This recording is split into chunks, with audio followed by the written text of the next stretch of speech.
this is your host, Julia Napini. I am a clinical and forensic social worker who owns a counseling practice and a consulting business. In this show, we discuss the challenges of being successful in business while maintaining your integrity and staying true to yourself. Join me while I interview other professionals and share insights from life and experience.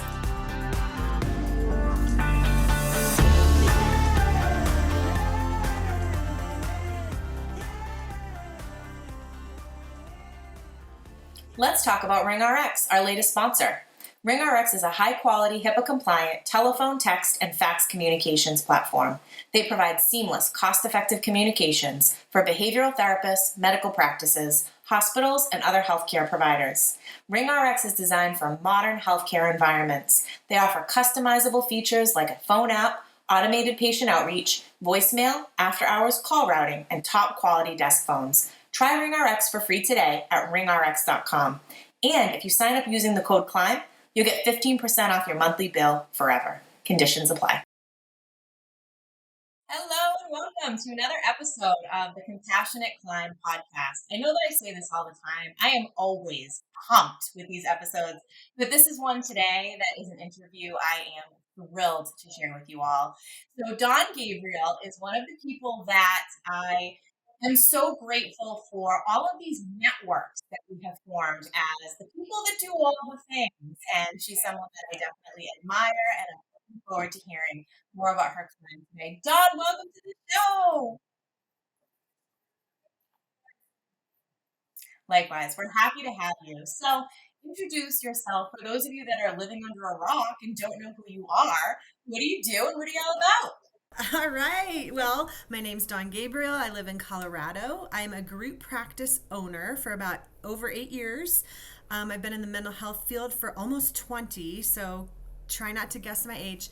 And then a few years ago, I started Soul Care for Therapists, which is a consulting business, retreat business, podcasting, where we integrate soul care for the therapist to prevent burnout and to have a more sustainable life and practice. I love it. So can we start there? Tell us more about soul care, how that came to be, what that means for you, and how you've seen it transform those that are in this profession. Yeah, well, honestly, it came to be, it was a long journey for me because I'm trying to think, probably honestly about 8 years ago, my mom passed away, and I was in a different group practice with more like a collaborative one where we were all together, and I knew I wanted to have a second baby, but I was like, we moved to a different city, and I'm like, I'm going to start my own group practice. And so it's kind of crazy, but you're like, okay, you're grieving, you're having a baby, you're starting a group practice. That's a little crazy, but that's how I do it. I'm a 3 on the Enneagram, and it helped. But then I noticed, like 2 years into my group practice, I'm like, something's not right. Like, I'm dead inside. I'm burned out. And I started like digging in deeper, and I was like, this is not, I started to go back to coping skills. I went to EMDR, which EMDR did help, by the way, but it wasn't until I connected my spirituality on a deep experiential level that I realized this is the secret sauce, for lack of a better word. That sounds so cheesy, but it's like, for me, that is what I needed for real, true renewal and holistic care. And it was beneath the surface of everything else I had tried. And so it was looking at my life on a spiritual level that really helped. And that's how I developed soul care for therapists. So how would you define it? What is soul care?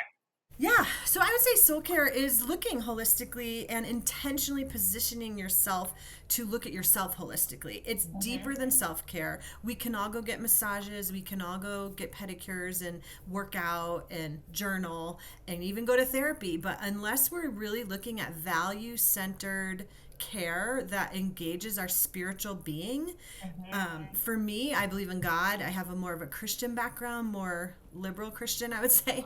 But for others, that might mean something else. But I still want people to engage in that spiritual, deeper sense, like bigger than yourself, because you need that in our profession. And so that's how I define it is, bigger than yourself, holistic, spiritual side of care. I love that. So it really seems like it came out of a time in your life that some things were thrown at you. There was some unexpected things. There was some loss and grief and transition. And so now that you are a few years removed and you've had some time to heal, looking back on that, is where things are at now what you anticipated when you set out on this journey? No, not at all. Because I mean, when I set on my own personal journey, it was survival, right? Mm-hmm. It was, Yeah, yeah. I can't live life this way anymore. Not, I don't mean that in a suicidal way. I always have to, Right. but it was more like, Something's got to change. yeah, something's got to change. Like I'm dying inside. And I think for therapists, the thing I've noticed, Julia, is it's so hard for therapists to really unpack that because we're so good at unpacking it for everyone else. We tend to like leave ourselves last and sometimes we don't do the deep work. And it's like, how do we sit and hold space to acknowledge that there's something wrong with us? And so that's all I was doing in the beginning. Sure, But then, like years later, I just love bringing it to other therapists because I can say, hey, I know you're not digging deep. I know you're putting everyone first, especially group practice owners. Like, I know, you can't pull it past me. And so I can kind of dig in there and get in there and just be real. Yeah. So that really struck me when you were saying that. I'm feeling really seen right now. So we actually talked a little bit about this when I was on your show, when you had asked me basically, how am I doing the things that I'm advocating for in my own life? And we had talked about journaling and meditation. And I see not only myself and throughout my education with the team that I have formed, with the clinicians that I connect with, what you're saying is so true. We are not naturals at this. It doesn't come to us without some work. And it's conscious effort, it's practice, it's consistency. And some of us don't even know the fact that we aren't prioritizing this until it's too late and we're already at the burnout phase. So, can you share some of what you do to keep this really authentic and a priority in your own life? And then maybe when you notice that you're shifting back into old patterns or there's a lot going on and it's not really flowing, what do you do to get back on track? Yeah. Oh my gosh. I love that question. Let me start with the second one first because I feel like that will lead into the second question or the first question. Okay, So the second one, you said like, how do I know I'm on the road to burnout? I actually have a checklist and it's funny. I haven't made it public, but I will make it public for your listeners. I usually do it when I'm teaching and it's a hilarious checklist and it's true, but it's like from little to big stuff that you notice things are going off.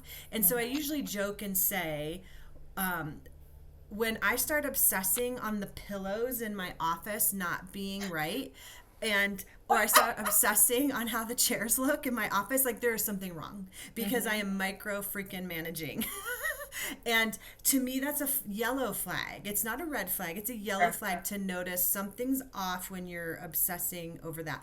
Or if I'm binging on Netflix too much, where I'm checking out or drink too much wine, to be honest. Like, how am I numbing? Basically, how am I numbing? It might not look like what our clients look like, but for us, it's not okay. Right. Because we are numbing out to life. We're numbing out to our family. We're numbing out to our friends. Another way I notice is when, as therapists, at least me, I'm a raging extrovert, when I start getting involved in other, like, I don't want to deal with my stuff, so I'm going to call Julia and be like, Julia, I heard you're going through a hard time. Tell me about it. Like, on a friend level, and it's like so... There's self-awareness right there. I'm very impressed. I've done a lot of work. I mean, like, but it's like I would rather engage my friends' drama than, and I'm using drama. It's like real when I'm talking to them. Absolutely. But it looks so good, right? I look like the best friend. That's also a flag for me. It's not saying... It's when I'm doing it too much. And so it's like that little continuum of like, you have to know, like, when's it over the line, when's it not? So I have a checklist for people. Funny stuff like pillows to deep stuff like I'm numbing out. Okay. So, and then once you know that, you asked me how I implement it. And sometimes I don't. I suck at it, right? So, but when I do implement it, it's like a roller coaster. It's never like this upward climb. It's not an upward climb. It's like a roller coaster. And so, for example, next Monday, I have blocked it out as a soul care day. I'm going to a retreat center that it's 100% silent except for when you break meals. And Wow. it's like, it's Catholic, which I'm not Catholic, but I love their tradition of silence and solitude. And so I'm going to that retreat center to just be alone with God because Mm-hmm. it's hard when you have Yeah. kids, when you have a team, it's hard to like do that. So I've been trying to do that once a month where I have a day, or for me, I will block a day and go on a long hike. I love it. But the key thing there is you're blocking it out. You're putting it in your schedule just like something else obligatory because that does something to our brain and our psyche that like I'm making this a commitment because I wrote it down and it's in the book. Yeah, you have to, and you have to let your family and team know, please respect this day. Do not text me unless like somebody's dying. So that leads me to ask because we have a lot in common as far as the things that we have on our plate right now.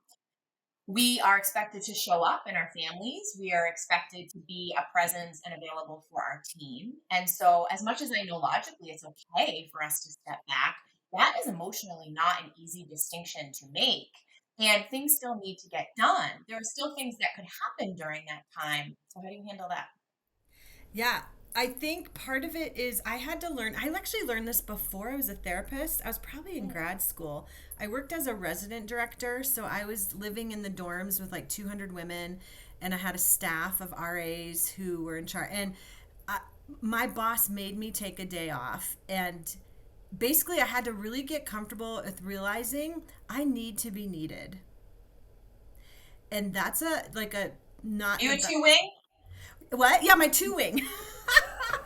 But I think therapists and leaders, like, we're kind of addicted to this, like, I'm important. Just really getting up into your own business about that. Yeah, Of yeah. it's okay. Now, it's different if you have like a kid who's on high alert at school. Like, I'm not talking about that. I'm talking about just regular things. You need to have in place, like when you're not there at your team, who do they call if there's a homicidal or suicidal client? That rings true.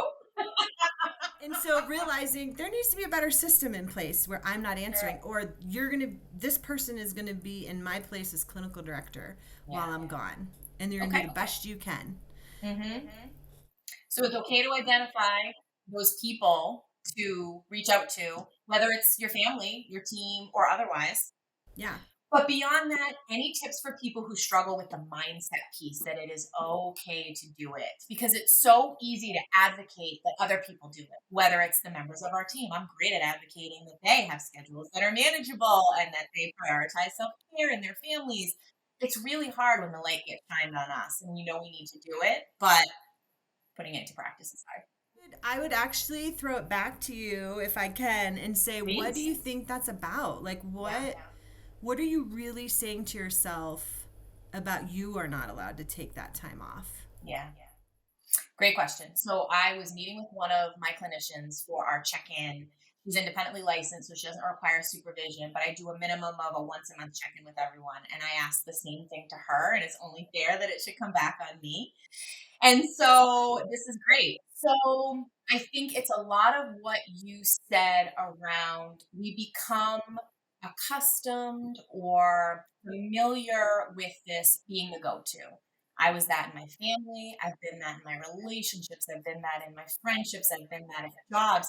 So it's almost not being really familiar with the alternative. It feels foreign and funky, but it also comes down to identity. So that being a part of not only my personality type, but also who I am fundamentally as a person. I pride myself on being helpful and being a guide and supporting people. But you're helping me in even just having this conversation that just because you take that time, it doesn't mean it negates any of that stuff. But it's still not easy in the moment. I feel like it's work we have to do when the pressure isn't on. Well, and you know what? Actually, I'll take it even a step further. Like, this is what I noticed. It was a few years ago, and I was actually working with my spiritual director on this, and I realized I treated God that way. My clinical skills and my leadership skills kept God at a distance where I don't need him. And but on a deep level, like, God, I don't Yeah. really trust you to care for this. I don't trust you to care for my family and my boys the way that I would. So I have to be on call because you're not. I'm on call. You know what I mean? That is so powerful. And but it took me like a year, like it was like something I dealt with a while of realizing, "Oh, I'm treating God this way and I don't really need God," until he rips the rug out from under you and you totally need him and you're like, I don't trust him. And so that's been my whole, like, my faith journey is constantly wrestling with God. I can relate a lot to Yeah, that. who's in control here? Yes, totally. Well, and it's also this piece of when you ask for help, this whole idea of being fiercely independent and not needing anyone, and I got this. And then it's like, but wait a minute, we're not in this alone. We do have this higher power, whatever it is that we believe. And if we're not asking for that help after we've done what we can, obviously, then it's a missed opportunity for the people in our lives to step up and show us their love for this higher power to do what it is they're there for. And it's almost insulting in a sense that, like, it's funny. So I was seeing my own therapist, which I recommend that everyone do. And it was the first time I had sought someone out that was Christian. And she actually walked me through this exercise that I'm going to share. And it was incredible and emotional, where she said, imagine that you're walking with Jesus. And imagine that he puts his hand on your shoulder and what it is that he would say to you with how you've been living and what you've been doing. And I actually closed my eyes and I was able to envision it. And it was Jesus saying, thank you for all that you've done. I've got it from here. I can take it. Like, it's not all on you. It's appreciated and I acknowledge it, but it's okay. I can take it. And a weight was lifted. So Yeah, I had a similar experience when I was figuring out my soul care piece. Is I went to a soul care day and it was a similar experience where I was doing a guided meditation on Jesus, and it was the same thing where he was like, "You, yes, you're a therapist, but you are not the healer. I am." And put it down. right? Yeah. Wow. But we have these moments. It's awe-inspiring. It like gets us at our core. But then I'll be honest with you, I'm glad that this is resurfacing again. But we get going in our day-to-day life, and it is not a constant with me all the time. I have to get better at reminding myself and incorporating that every day. And that's what I had shared when I was on your show about why meditating and journaling is so important, because I act. I am all action. I am go, go, go. Life is not working at my timetable. Let's move, let's move, let's move. And those are my key indicators that I've got to slow it down. I'm not in charge of it all. Have I done my piece? Yes. Then I've got to let other people do their part. I've got to let that higher power do their part. Woo, it's hard. So I got to get better at feeling and thinking. And that's where the meditation and journaling come in. So I'm thinking that that's really key, that those are maybe some of those focal points in the journaling and meditating, so that I remind myself and don't forget or overlook that. How do you maintain these moments that you've had, these insights, this perspective on a more consistent basis? Because we're not always going to have the opportunity to do that. The hike, the retreat, the Such a great question. And I had to wrestle with that, and I still wrestle with it, because of course, who wouldn't want to be like, yeah, I'm taking a retreat. I'm going to fly to Colorado or wherever, and we're going to live in the retreat center. Like, that's what I want. And I'm like, I need a daily reset, because and then even like a minute. And so I really, that's been my own spiritual journey the last 2 years, is how can I implement it on a more realistic basis?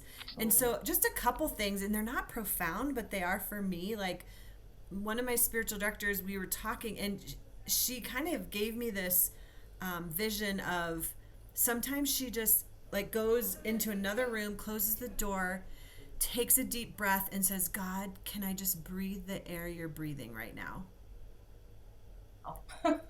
Like, that's all I need, is to breathe the same air. yeah. And sometimes that's all we have. That's the only time we have. That took what, 2 seconds? And so to me, those are like those are very doable, like that. And then another one, another one is just meeting with a spiritual director. It's different than therapy.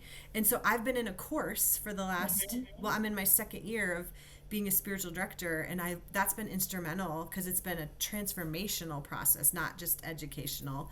So that's one.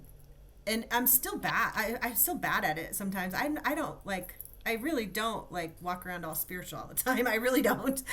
But you're making it a priority. You're Yes. taking your time. You've committed to a program. You're meeting with somebody regularly. So it's just like anything else. It's like when clients come into therapy and the clinicians that I support and consult with and supervise will say, I'm giving them all the tools and I'm providing them with that environment. And why is it that they're not putting these things into practice and just making their lives better? And people have to do it on their own timetable and their own ways. And there are sometimes factors that we're not even aware of that are coming into play. And so I think that those are great moments where, in a lot of ways, you as the therapist, you are their guide. They are ultimately responsible for their own lives. And I have to do a lot of that, kind of the pie chart and the level of ownership and where does it fall. And we take on so much more responsibility for the outcomes and the lives and the happiness of the people in our lives, whether that be family, whether that be clients. So that's a good checkpoint. How do you incorporate this with your team? Ooh, yeah, that's another fun question. So we have team meetings once a month, and I try to save like half hour, 20 minutes where we do a spiritual exercise where they're doing a reflective internal, and I'm just creating that space. So it could be a meditation, could be a Lectio Divina or a Visio Divina, which is a guided visualization. I also do soul care. I'm doing a soul care day next month with them. So once a year I do a soul care retreat, and once a year I do a soul care day. So the soul care day is where we are not working. We don't talk about work, but we talk about how they need rejuvenated, and I create space for them with God. And so some of that's a hike. Some of that is I cater really good food in, and we just spend time hanging out and having fun. So I believe community is spiritual. And so I create that atmosphere on my team. I also offer them spiritual direction sessions if they need it. So these retreats that you're talking about, or this like concentrated time where they all come together for this, is it unanimous? Does every single person on the team participate? Yeah. Wow. Well, because depending on if you're employer or independent contractor, I'm always like, I'm not mandating this because I don't want to pay. I don't want to pay for 36 hours straight. So I say you're invited. And one year we had one who was sick and couldn't come, and another only came for half, and that was fine. But we did a 2-night overnight retreat, and it was amazing. It totally changed the trajectory of my team. But this was only last year. I've done it 8 years. I've done soul care days, but that was the first time we did an overnight retreat, to be honest. So for those that are listening and are skeptical, they're really rigid in the boundaries of like personal and professional. I'm hearing this and I'm thinking this is fabulous. I do a lot of the same with my own team and I've seen the benefits, but any tips that you would have for those skeptics that are questioning how you still maintain the boundaries and you being in your role and respected? It's hard. That's why I developed something called the Therapist Matrix Assessment Tool. Of course you did. I know.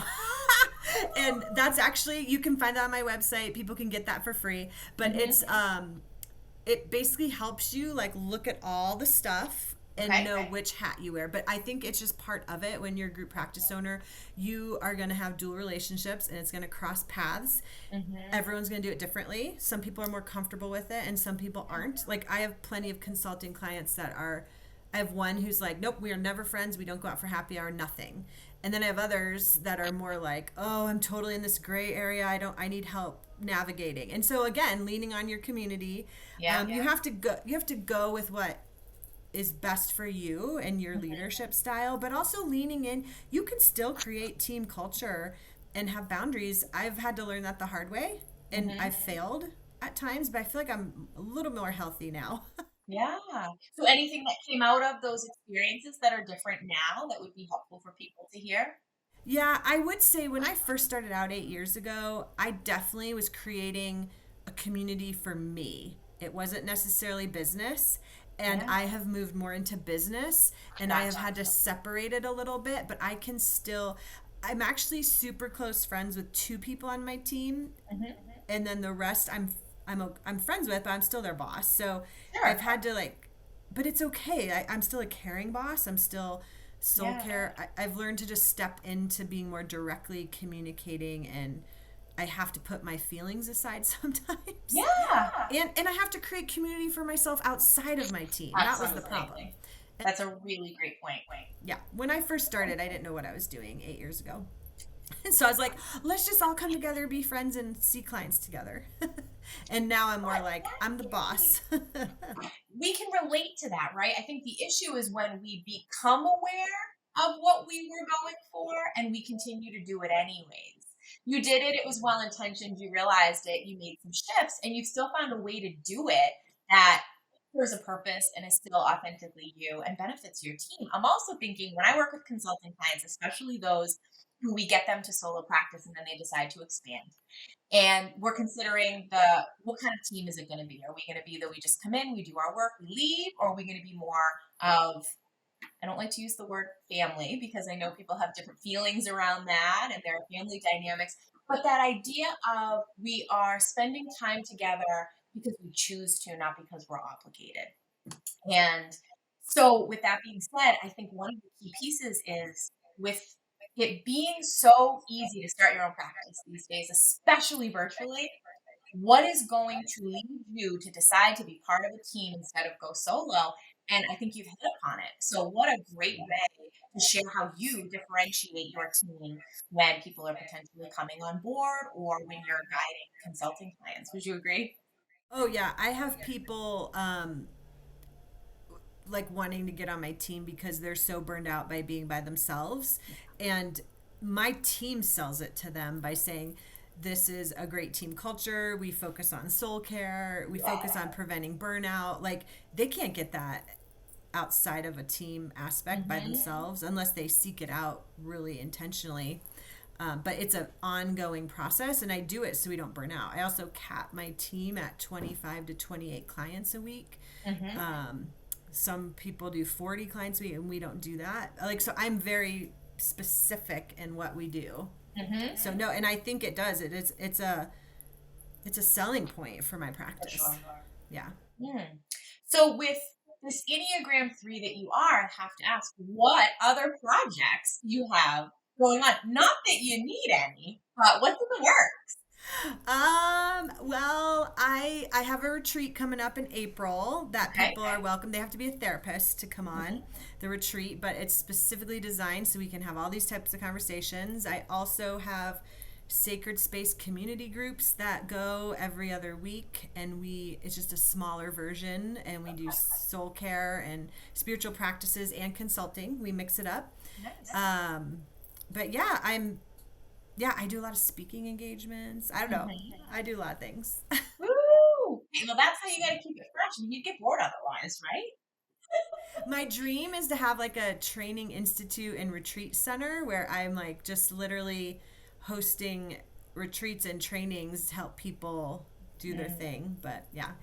I love that. So I can say I'm in the similar ballpark where success to me, business-wise, once I became an entrepreneur and started my practice, it was if I could get paid to travel and see the world and experience it.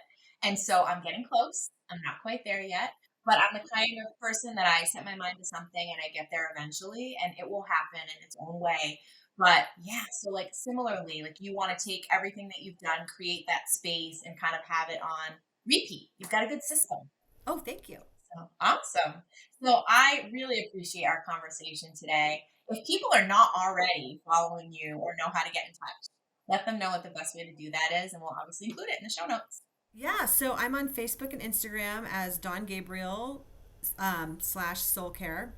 And then my website is soulcarefortherapists.com, and I have a newsletter where you get tons of free goodies. You can sign up for my Therapist Matrix assessment tool where you'll get that right away in your inbox, and it'll kind of walk you through it. So there's plenty of ways to get a hold of me. And my podcast, Soul Care for Therapists. That's right. We didn't even touch upon that. Do you have a lot of downtime? I am off every day at 3:15 and go pick my boys up from school. Wow. And I take Fridays, Saturdays, Sundays off. So. And you're still able to fit all this in? Oh no, it's kind of messy. It's not. It sounds good, but I can be a mess sometimes. That's why I like sometimes I feel manic, right? And then I have to like, maybe I'm not bipolar, but sometimes I feel like it where I'm like, I have to crash. No, but I've learned my rhythms. I know what to do. I kind of block a day Yeah. for the podcast stuff, and then I block the other days for the business. So I try to block time. You're real. And I think that is something people can appreciate. And, we all kind of have different styles and things we gravitate towards, but this is relatable. And I'm confident that people listening can appreciate that and your honesty. So thank you for all that you do for all of us out there that are doing this work and want to do it for the long term because we're passionate about it, but not allowing all of these other factors to get in the way and helping us to not lose sight of our soul and our purpose and the bigger mission behind all of it. So thank you so much, Dawn. Thank you. I've loved it. If you like what you're hearing, please rate and review. This will help others find us and benefit as well. The Compassionate Climb podcast represents the opinions of Julia Napini and her guests. The information provided is intended for educational purposes only and should not be taken as legal advice. If that is what you are seeking, please consult an attorney.